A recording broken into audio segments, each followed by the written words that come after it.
Hi, welcome back to my channel. നല്ല രുചികരമായ soya 65 എങ്ങനെ ഉണ്ടാക്കാമെന്ന് നോക്കാം.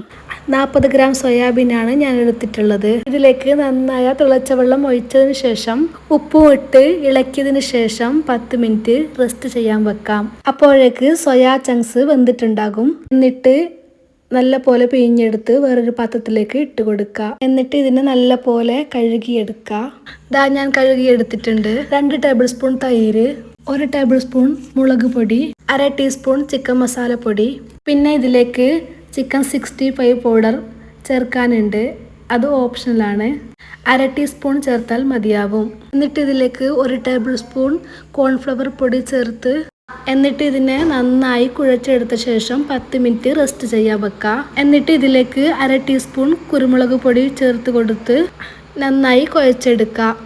ഒരു പാനിലേക്ക് 3 ടേബിൾ സ്പൂൺ എണ്ണ ഒഴിച്ച് കൊടുക്കുക. ഇതിന് അധികം എണ്ണൻ്റെ ആവശ്യമില്ല. എണ്ണ ചൂടായി വരുമ്പോൾ 4 പച്ചമുളക്, 2 തണ്ട് കറിവേപ്പില ഇട്ട് വഴറ്റി കൊടുത്തതിന് ശേഷം ഇതിലേക്ക് സോയാ ചങ്ക്സ് ഇട്ട് കൊടുക്കുക. എന്നിട്ട് നന്നായി ഫ്രൈ ചെയ്തെടുക്കണം.